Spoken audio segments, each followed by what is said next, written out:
And for today's video, I'm so excited to share to you on how to finally convert our G-Credit into cash in just 3 minutes. So napakadaling paraan lamang po ito ng pag-convert ng ating G-Credit into cash. Kasi po, meron pa akong upload dyan before on how to convert G-Credit into cash, which is mas maganda itong paraan at mas magandang process ito kasi napakadali lamang po.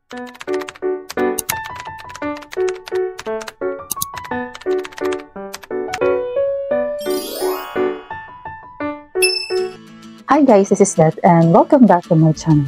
If you are new to my channel, please don't forget to subscribe my channel and hit the bell button to be notified sa ating mga bagong uploads. I know excited na kayo, so without further ado, let's start this tutorial. Ayan guys, para makapag-start tayo ng convert ng ating G-Credit into cash, yung una natin gagawin is of course, punta tayo sa ating Play Store and search natin itong OwnBank. So, search natin yung OwnBank and install natin ito sa ating cellphone.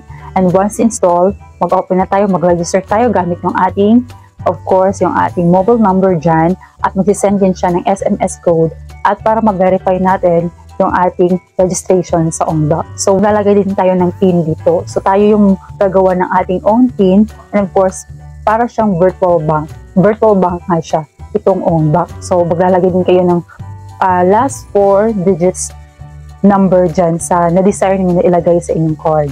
Okay? So, once okay yan, hihingi din siya ng ID natin. So, yung ID natin, prepare natin. Pwede yung ating driver's license, national ID. Pwede yung mga valid IDs na nakalagay dyan na pwede ninyong gamitin. Then, after that is, fill up nyo lamang yung mga necessary information na hinihingi ni OwnBank. Then, pagkatapos, meron dyang face verification. So, after face verification, yan, mapupunta na kayo dito sa features ng OwnBank. So, may nakalagay dyan na cash in, online cash in, at meron din yan siyang transfer. So, para mas makita niyo, so, dito ko na ilalagay sa screen. To convert our G-Credit into cash, click natin itong cash in.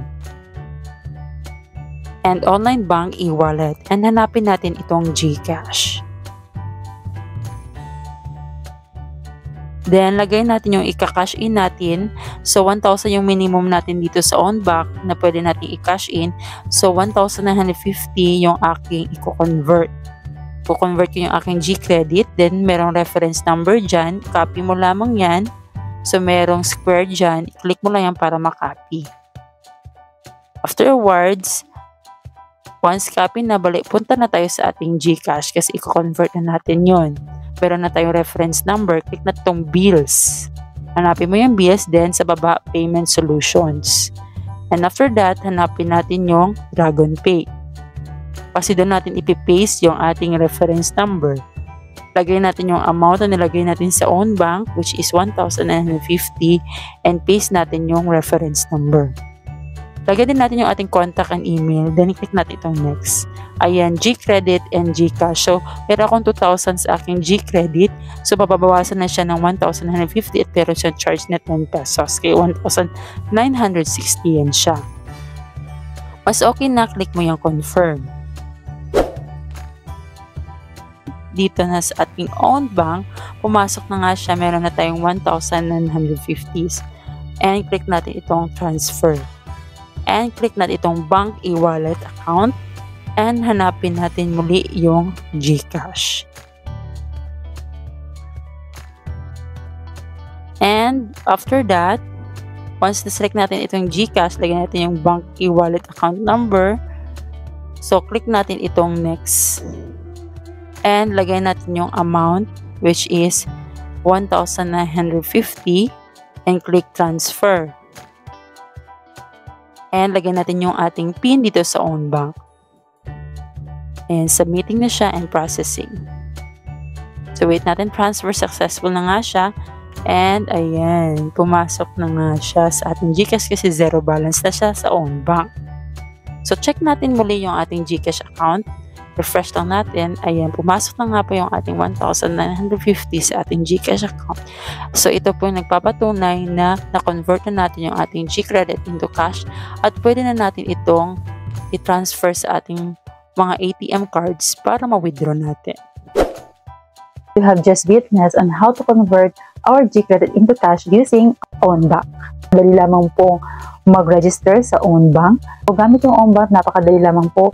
Nung minimum withdrawal nila before is only 500 pero habang tumatagal, tumataas na din. So as of now dyan sa ginawa kong video, nakaano po ako ng minimum dyan na 1,000. So kapag hindi po lumabas yung reference number doon sa pag-ano natin sa OwnBank, ibig sabihin, hindi po yun ang minimum withdrawal. So tinry ko noon yung 500, 600, pero ayaw lumabas yung reference number. So tinry ko 1,000 above, ayun, lumabas na yung reference number. So yun lamang po yung ating tutorial on how to finally convert our G-Credit into cash. So kung meron po kayong mga katanungan, feel free to comment in our comment section. And please don't forget to subscribe my channel and hit the bell button para updated po kayo lagi sa ating mga bagong uploads. If you want to share this to your friends, feel free to share the information para makatulong din po kayo sa kanila.